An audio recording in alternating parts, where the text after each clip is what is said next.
Hello and welcome back to another YouTube video. Today I'm doing my 14.24 top lane tier list. So if it's for content, like, subscribe, and let's get into it. There were a couple of changes this patch. There are two really notable ones, and that is a pretty aggressive nerf to Mbessa, who was overperforming in the previous patch, and Warwick, who is currently the best champion in the game. I'll talk about those two when I get to them, but that is the main TLDR at the moment.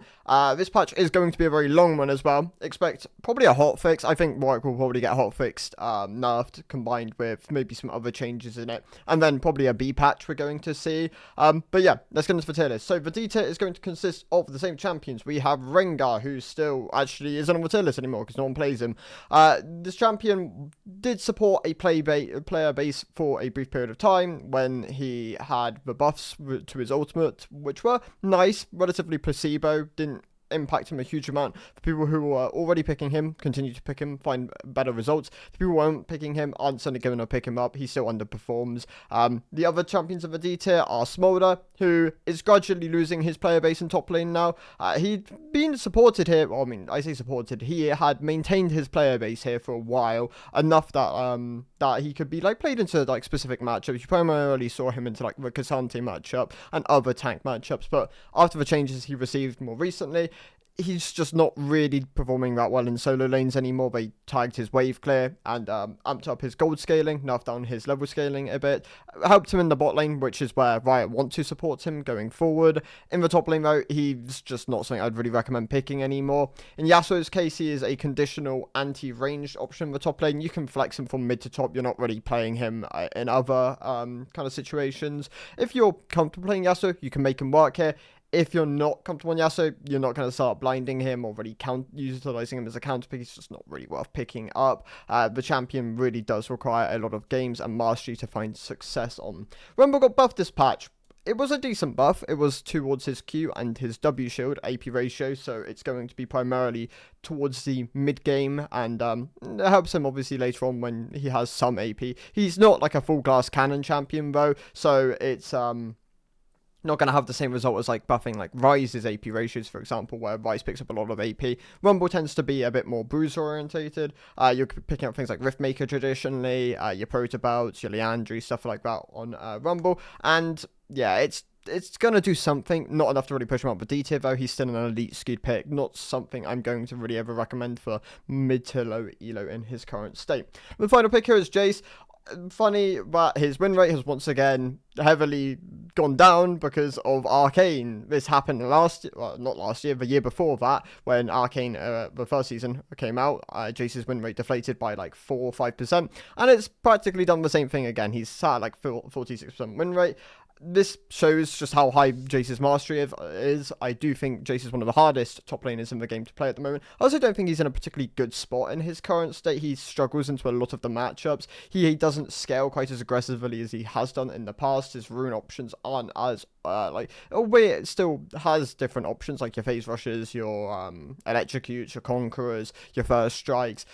It's just not really in the same spot which he would want to be in previous seasons. He's definitely struggling at the moment. I pick which I wouldn't really recommend picking up, even if you watched Arcane and you really want to play Jace. Play him in the mid lane. He's a bit better there. But anyway, moving on. The C tier is going to consist of identical champions as well. Cassante, still a very elite skewed pro jailed tank pick. I imagine once competitive season starts, he will be nerfed quite aggressively. He's probably going to be one of the most prominent tanks there still. For the moment though, he does sit in the C tier, which is higher than he has done in the past. He usually sits as a D tier option, but he hasn't been enough because of competitive yet, because we're obviously in the down season at the moment, and yeah, Cassante sits as like a C tier option. Udyr got quite aggressively nerfed because of his jungle presence, and that hit top lane very hard as well. They nerfed his ultimate, or his R ability, to, like, you know what I mean. But yeah, Udyr took a lot of took a big hit from that. It hurts his wave clear, hurts his trading potential, makes his level 1, which was his really strong part of Udyr, where you could oftentimes really abuse the enemy laner, and yeah, it hit it quite hard. So Udyr lost a lot of power there. Definitely sits more towards the C tier at the moment, especially when his build is doing quite well, like the unending Fimbulwinter Spirits trio, which other champions are abusing. Maokai, for example, is doing very well in its current state. Udyr not performing great. The marksman options here are like your Vaynes, your Varuses. Varus is still really good into the matchups where you can really abuse them with your W passive and active, and being able to just continuously rotate abilities, so you're just chunking people out. I actually played a game of Varus recently, and there are different like builds which you can try out. I tried out I played the standard Bork variant with the into like a health stacker, which is what I'd recommend if you are playing into health stackers. But you have things like Kraken's there. We've seen like Ginsu's Rush variants as well, so I definitely recommend trying out different variations. The Finality looks to be pretty weak at the moment, something I wouldn't really recommend. And AP also took a big hit a while back when they nerfed the W AP ratio quite aggressively, so he's not really going to go other variants on on-hit, but on-hit does have some like different builds you can kind of go. In Vayne's case, she's still also being primarily picked into the same matchup she was in the past, the anti-tanks, or acting as an anti-tank, being very good into champions with a lack of mobility to really punish her. She's still going to struggle, especially when chain ganked and into those high mobility threats, which can shut her down, or the point and click CCs. Those can all be quite hard for Vayne to really operate into, but she's fine if you play her. Not really something I'm going to recommend though at the moment. Vladimir, kind of underperforming the top lane. He's about average in the mid lane. He still does have a lot of power, especially when you get a lot of gold on the champion, but he's a bit harder to pilot. He's very reliant on having those advantages. If you fall behind, you're an AP mage in the top lane, and it can feel quite bad. It's a relatively similar problem to it's the traditional problem why you don't see a huge amount of AP mages in the top lane. Like, albeit we're seeing like your Victors and like even Malzahar and like your Cassiopeias, your Rises, which pop up every so often in the top. Pop up every so often in the top lane. They do kind of struggle, especially when they don't bring what you need to a team comp, and they can oftentimes damage team comps more than anything. It's the same problem like Vayne has, for example. But Vladimir, they're not doing as well at the moment, but still can have a high amount of agency, especially if you feed him a lot of gold. Quinn is in a pretty rough spot at the moment. The lethality nerfs towards Youmuu's, which was one of the options she could go, definitely did hurt her. The range nerfs towards Youmuu's, they cut down the movement speed on that item on both the active and passive for ranged users, and that does have an impact. Combined with Profane Hydra being one of the more heavily nerfed items back in like 14.19, Quinn has definitely been underperforming since then. She does sit in the C tier at the moment. Gwen, Fiora, Yone, all these champions are relatively elite skewed. Gwen is an unfortunate one, because I know a lot of people like start the game, we see Gwen and they're like, oh, I want to pick up this champion, and then it ends up being a case of like you want to put a lot of time into her. She is a pretty high skilled champion at high mastery, and she tends to traditionally do quite well into like some of those melee tank matchups where you can really utilize the effectiveness of your true damage percentage health passive. Same goes for Fiora. Pretty elite, very elite skewed, reliant on rotating vitals, maximizing her DPS, and making sure you can just proc everything as fast as possible. Has a very high skill ceiling, something I'm not really going to recommend.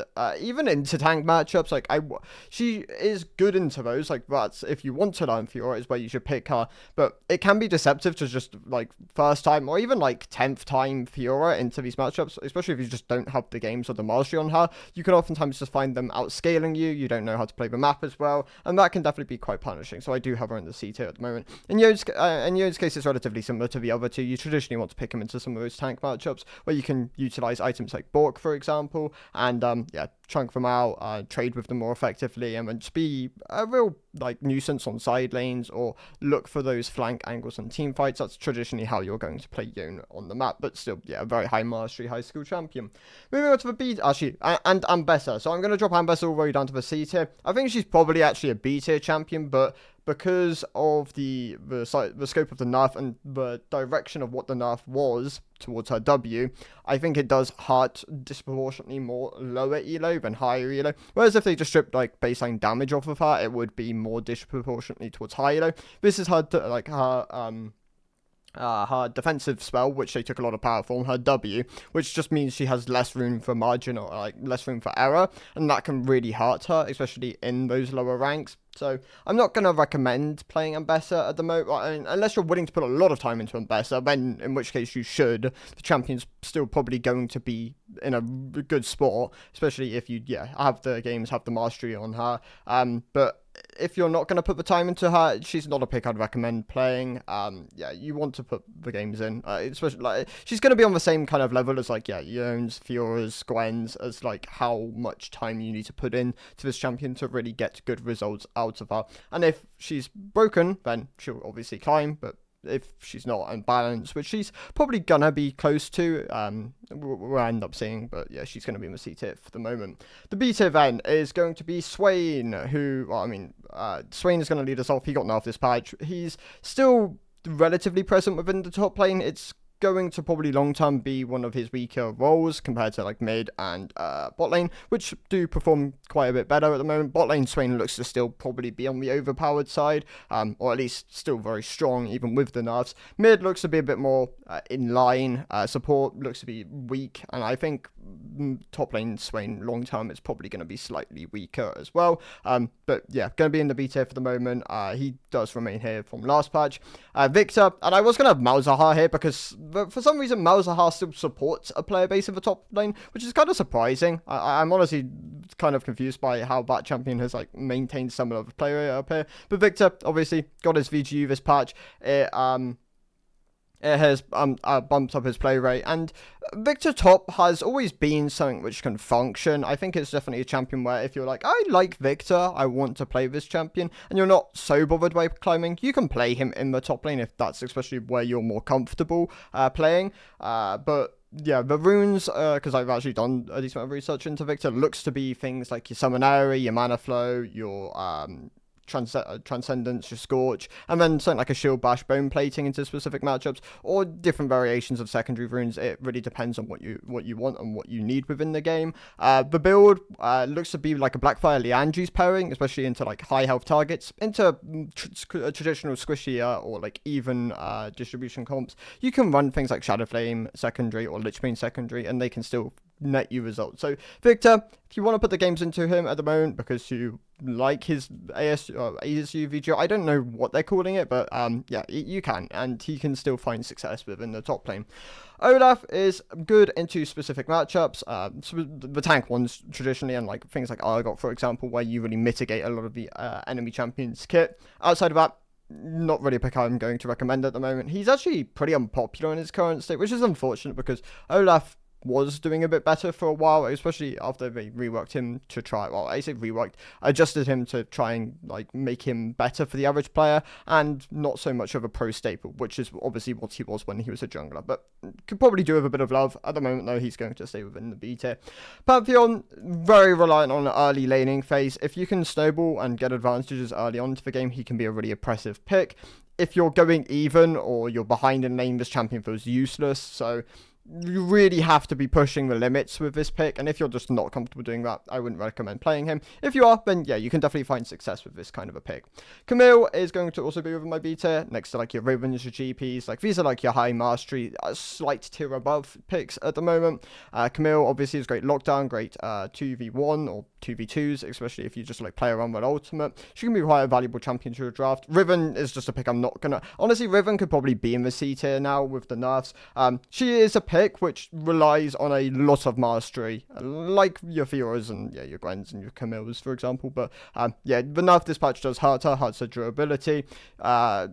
It's not going to do enough to really shift the needle. And if you are still if you were playing Riven before and finding results, you're still going to play Riven. That it wasn't enough to really shift you off the champion. Gangplank, also a very high skill champion. If you are okay, so Gangplank, I actually think is in a kind of hidden strong spot at the moment. Obviously, for the average player, he's still going to be average even when strong. But if you're willing to put the mastery into Gangplank, I do think this pick is definitely something with a lot of potential in his current state. So yeah, put the time in, learn with champion, and he should definitely get you results.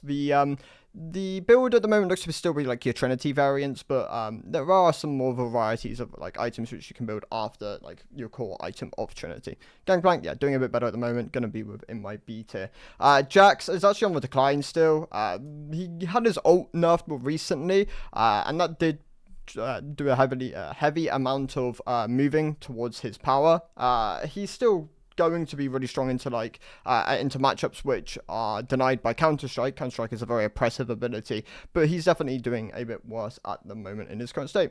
Garen is still underpowered for how easy how easy he is perceived and should be to play. He's definitely struggling. The itemization system just hit him quite heavily, and that's definitely dropped him towards the lower part of the B tier. Gragas is still a great AP neutralizer slash tank within the top lane. He has different variations which you can play on him, whether it's your AP burst builds, your AP bruiser builds, your AP just direct tank builds like your Roa into tank core, or sometimes not even Roa, you just skip it altogether. But he's sitting as a solid B tier option. Kled primarily just played by the one tricks, but can find success into a lot of the champions at the moment. Just doing a bit worse with some of the item nerfs he received through the 14.19 patch.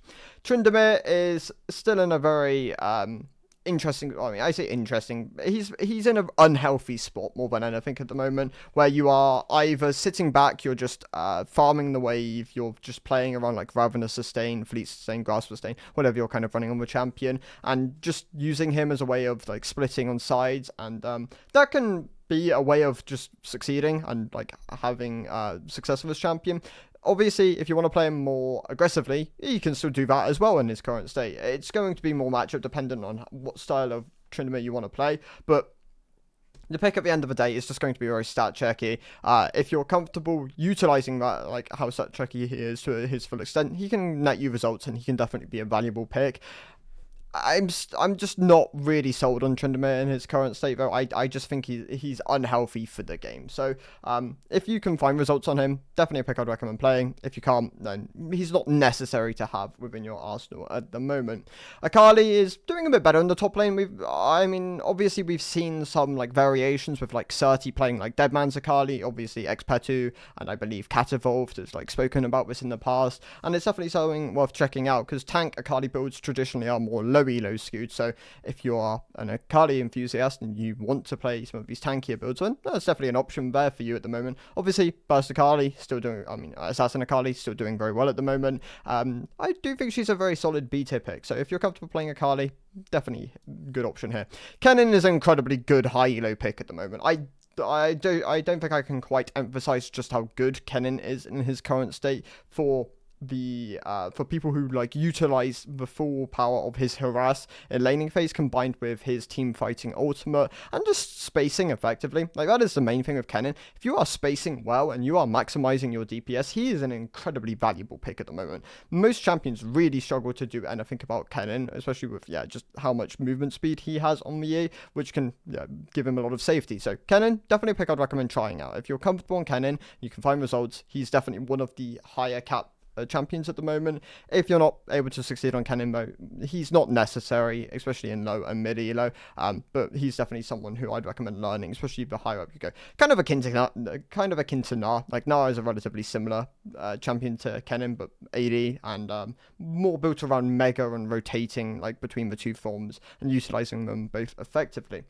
Aurora going to also remain in the B tier. This champion is incredibly oppressive if you are spacing with the Q and utilizing your passive effectively. Obviously, the passive no longer giving movement speed does hurt her a bit, but they quite heavily buffed her for low elo when they gave her a bit more range with her other spells, so she's still in a relatively similar spot. A really good B tier option, still an S, close to S plus option in high elo. And then Sylas. Sylas is a great counter pick. If you're good at playing Sylas, then you can make him function into more matchups. Maybe you'll play Sylas into Nara, for example, and utilize the fact that you have good burst with Electrocute, and then the ultimate can be a really valuable tool on you. But traditionally, you're just playing into Malphite. That is the main reason you're playing Sylas top. But he's still in a relatively good spot, so definitely a good B tier option at the moment.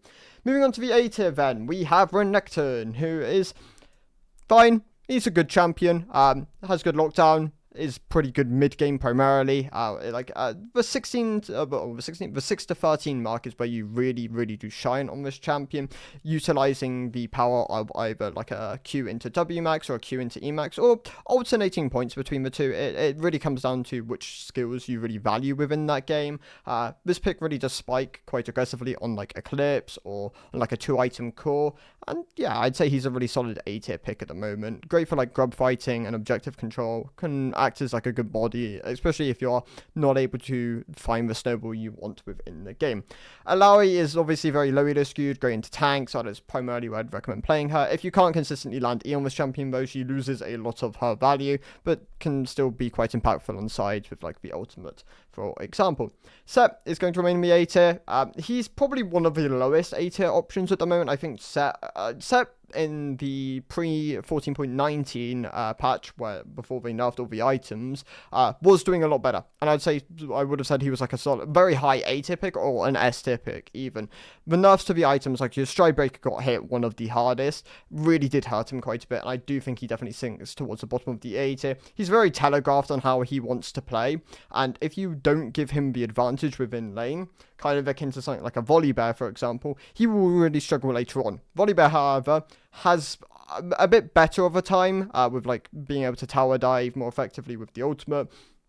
And his burst can even just be outright higher than Set's. Set is more reliant on like the W to really finish off the combo. Volibear just relies on stat checking and rotating W. So Volibear is my champion, which I'd recommend over Set as like a S tier option, but Set can still function. He's still a good AD stat check option, and especially the lower down you go, people just won't respect his W, so you can kind of make him work there.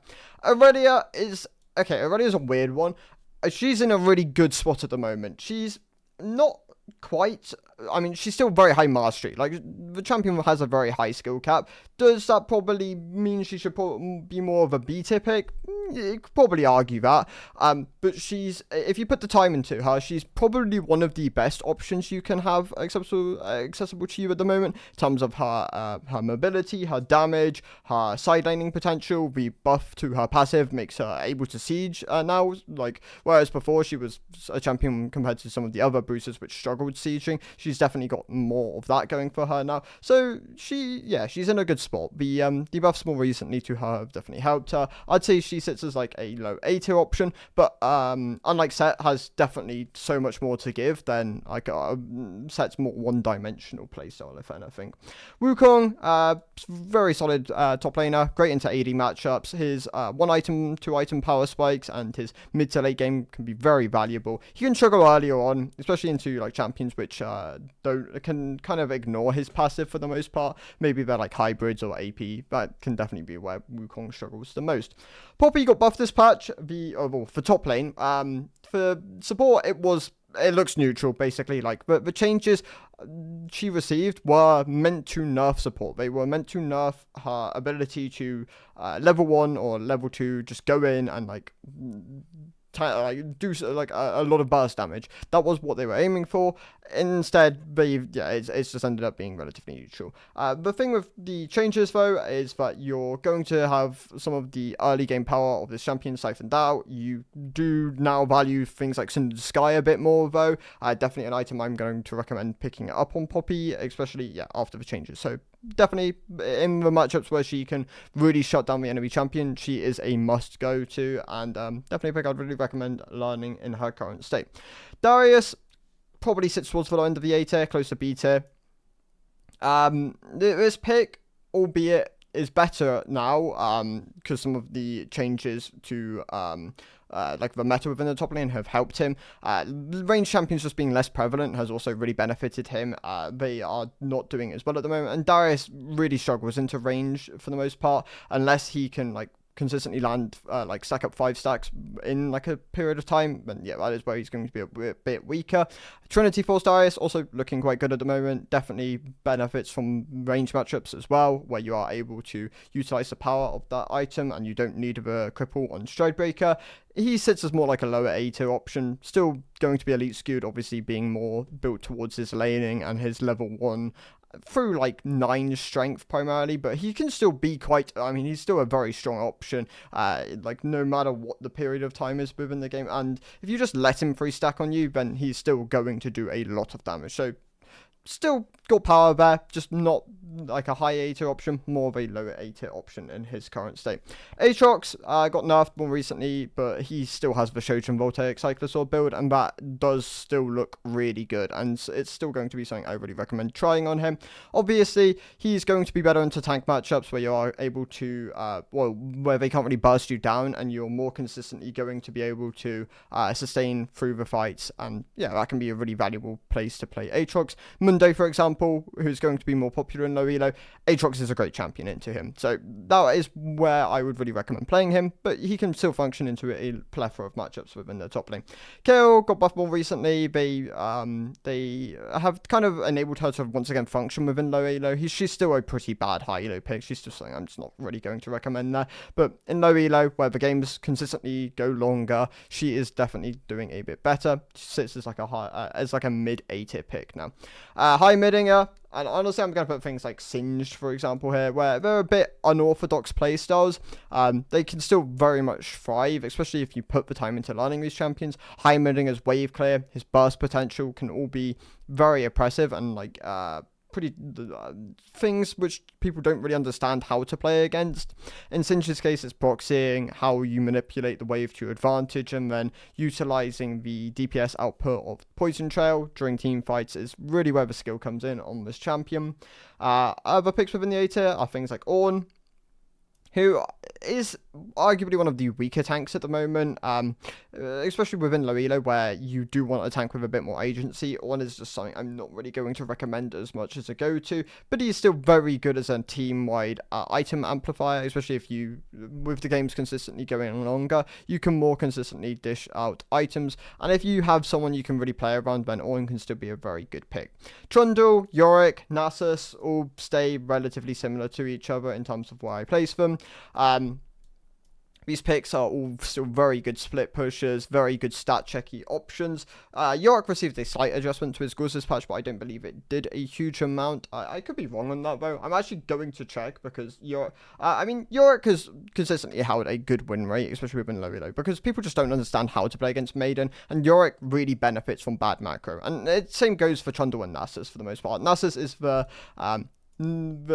pick out of these three, which can still function in more traditional game states, but yeah, Trundle, Yorick, just rely on people not understanding how to play against them and just allowing them to freely siege. Nasus relies more on stacking, if anything, but still, yeah, these three picks kind of sit in a similar vein to each other.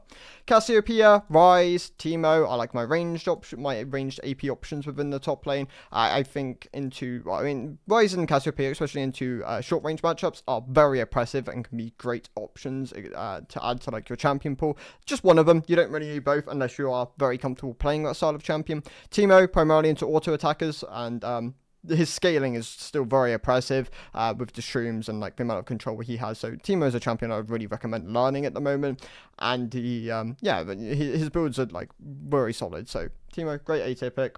Galio, a pick which I really recommend into magic options. There's actually a lot of picks which can like function at the moment, into like specific team compositions. Galio into AP, Malphite into AD. These picks are really good as like late options within the draft, where you are more traditionally going to have accessible counter picks. Obviously, blind, these champions are like a no-go, because if you're playing Galio into like an AD option, like a Riven, you will really struggle. She will consistently like chunk you down. Same goes for like Darius, and you won't really be able to consistently lane as well as you'd want to. In Malphite's case, it's things like Silas and like other AP matchups, which you can definitely struggle a lot more. But even things like Kayle matchup, for example, Malphite is great into that. I would really recommend trying like Malignance Malphite into Kayle, and just really getting a feel for it, because Kayle can really struggle to play in that kind of lane dynamic. Other than that though, like Malphite's great into like Yanars and Jaces, for example, so has a decent amount of variety. Shen should actually probably sit a bit lower at the moment. Honestly, Shen actually could sit next to Ornn. The nerfs you've received more recently have definitely taken him down from like an S, close to S plus pick, to more like a mid A tier pick now.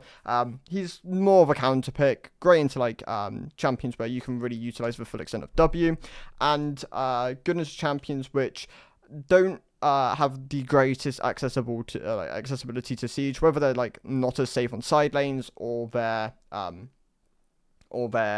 damage to towers is just not going to be as high. Shen can really shine in most situations. Sion, I do think should probably sit as like a mid to high A tier option though. And like things like Cho'Gath as well can sit in a similar vein. These champions print health for the most part, and acting as a very good stat checky frontline option can be quite effective. Especially in lower elo. Like in higher elo, these two picks really do fall off quite a bit and can definitely struggle against a lot of the top lane pool, which can either kite them out consistently or don't really give them the environment or team like plan which they want to kind of run alongside. So yeah, these picks definitely going to sit towards the mid to high end of the A tier, but can definitely struggle the higher up you go. Zac received a slight nerf last patch. It did something to shift his top lane win rate, and that was what they were aiming for. They nerfed the Q health ratio, and I do think he goes from like an S tier to like an A tier pick at the moment.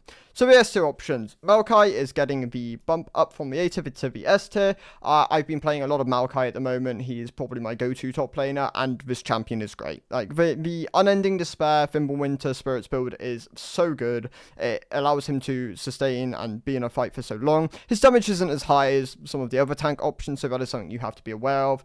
But if you can peel for your AD carry, or you're utilizing your ult for an engage, or your E for vision, he has so many tools accessible to him, and that can just give him so much value at the moment. The one thing you do have to be careful about Maokai is the fact that he struggles quite a bit more into AP matchups, especially like your Cassiopeia, for example. You can really not do anything in that matchup if she's like playing it even like just alright.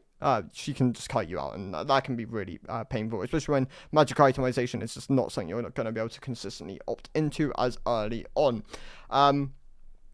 Algot, still a great mid to low elo top laner. He's stat checky. He has a really good, like really clear spikes and like a game plan. His level 1's really good. His level 6 is solid with the when you have access to the ultimate. His level 9 is incredible. That is the real power spike on this champion. And then 13 is the other one where you get accessibility to the full value of the passive. Well, I said full value to the 2.5 second of the passive. Level 15 is where you get full value of passive. But yeah, he's in a great spot at the moment. Cleaver Shojin is the core build, running things like Phase Rush, PTA. He is in a great spot, so gonna sit with the S tier. Tom Kench, but he received enough to his AP build not too long ago. Did hurt him, obviously is going to hurt the people who understand the champion more, but Tom's tank build is still very good and still something I'm really going to recommend. That would just be like an Unending Despair, Spirits, and then you can kind of like flex around whatever options you want, and you can still go like farm these items early on. Heartsteel is obviously core on this champion. You do have to just run Heartsteel as your primary, but it really comes down to what you go like second, third, and I will still recommend the Unending Spirits trio as options. Yeah, Heartsteel, Unending Spirits. The other options here are Mundo. He got nerfed this patch. He still sits as like an S tier option in low elo, but his high elo viability is basically gone at this point. Consistent nerfs, albeit are like focused towards low elo, have just hurt him too much in high elo. So great, the lower down you are, people just won't will allow you to have a free laning phase, and then he's one of the best late game tanks just for raw stat checkiness. So yeah, great S tier pick. Volibear, Mordekaiser, wrap up the S tier. Mordekaiser, obviously great into tanks, great as a stat checking AP option. Volibear is also a great stat checking option in the top lane, does hybrid damage, so it's really hard to itemize against him. He has both the tank and the rower variation you can play as well, and I still think this champion's in a great spot at the moment, even though they did nerf the E more recently. And then Warwick, who's the best champion in the game by an absolute landslide. It's not even close. His win rate's like 58% at the moment, which is probably the most absurd win rate I've seen in 3 years. Like, since I've basically started playing the game. It's when you look at the graphs, it's such a big anomaly of like a jump and win rate. But yeah, it's kind of funny. But yeah, they massively overbuffed him. What they did was they took away 2 AD and they buffed the Q range, which is not the reason why he's suddenly like uber strong. But the W attack speed, they went from 0.75 to 2 seconds. But the bug fix, the quality of life changes he received from these as well, where it now activates on like first auto of next target, and the and like on the ability which would give you like put him below the threshold is incredible. Like that does so much to like really benefit Warwick and makes him feel so much better to play. Like if you play Warwick this patch, he feels so good to play in his current state. So I would recommend trying him, especially if you're a top laner or a jungler. Like, you have to be playing Warwick at the moment. He'll get hotfixed enough without a shadow of a doubt. He's probably the most overpowered thing we've seen in 2 years. So just be aware of that. Warwick. That is this patch. So thank you for watching the Warwick patch, and I will see you in the next one. Goodbye.